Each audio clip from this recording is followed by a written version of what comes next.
আপনার উপর কেন রাগ করবে? কারণ আমার সেন্স অফ হিউমার ভালো না। আমি দালান কোঠা আকাশ বাতাস নিয়ে কাজ করি, মানুষ নিয়ে আমি ভাবি না, তাই হয়তো। ঘুম কেমন হলো আপনার? আপনার বিছানাটা কেমন ছিল বলেন তো? আমার বিছানা এত নরম, ব্যালেন্স করতে কষ্ট হয়। খুবই আনহেলদি, হুম। আহ, আমার তো ঠিকঠাক ছিল, দেখি আমি রঞ্জনাকে বলে কোন কিছু করা যায় কিনা। আপনি কোথায়? আপনাকে দেখছি না যে। না না, কোনো সমস্যা হয়নি, কিছু লাগবেও না। আপনি আজকে আমাদের সঙ্গে লাঞ্চে জয়েন করুন। পলিসি ঠিক আছে, আমরা তো একসঙ্গে সময় কাটাচ্ছি।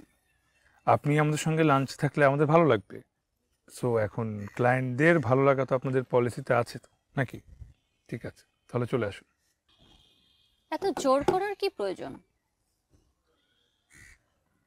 আমরা তিনজনই তো একসঙ্গেই খাই।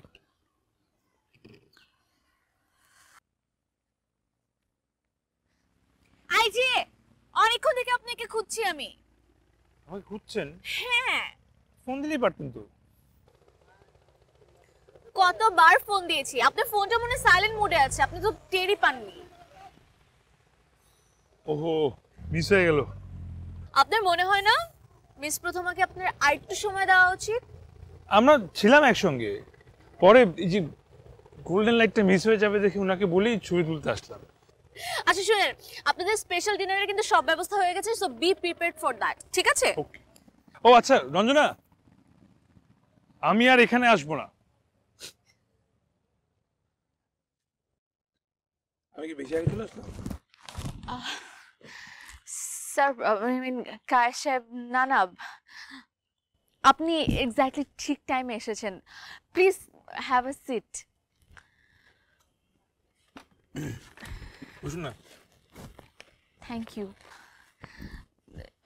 আমি আমি আসলে বুঝতে পারছি না আপনাকে যে কিভাবে আমি কথাটা বলবো কায়েস সাহেব, মানে আই এম রিয়েলি এম্বারেসড। কি নেম বেরেস্ট? খুবই সুন্দর আয়োজন হয়েছে, ভেরি নাইস। মিস প্রথমা অদ্বিতীয়াকে দেখছি না, ওনার কি টাইম লাগবে আসতে আরো? না মানে, হ্যাঁ, আসলে কি ব্যাপারটা হচ্ছে, একদম লাস্ট মোমেন্টে ম্যাম, মানে প্রথমা ম্যামের প্রচন্ড মাথা ব্যথা হয়েছে, তো উনি আমাকে বলছে যে উনি আসলে ডিনারটাতে অ্যাটেন্ড করতে পারবে না। So I am really embarrassed. আমি বুঝতে পারছি না আমি আপনাকে কিভাবে বলবো। আপনাদের দুজনের জন্যই ডিনারটা আয়োজন করা হয়েছে, এখন আমি বুঝতে পারছি না আপনি একা একাই বা কি করবেন। আমি রঞ্জনা, টেনশন নেবেন না। উনি ডিনার আসতে পারেনি, কালকে ব্রেকফাস্টে আসবেন, লাঞ্চে আসবেন, কোনো সমস্যা নেই। It's okay. থ্যাংক ইউ খায়া সাহেব, আপনি আমাকে একটু স্বস্তি দিলেন। এবার আপনার মন ভালো হয়েছে? একটা প্রশ্ন করলে কি মনটা আবার খারাপ হয়ে যাবে? না না, খায়া সাহেব বলুন না, কি জিজ্ঞেস করতে চান? সত্যি করে বলবেন কিন্তু। মিস প্রথমা কি রাগ করেছেন? কার উপর? আহ, আমার উপর। আপনার উপর কেন রাগ করবে? কারণ আমার সেন্স অফ হিউমার ভালো না। আমি দালান কোঠা আকাশ বাতাস নিয়ে কাজ করি, মানুষ নিয়ে আমি ভাবি না, তাই হয়তো। হুম।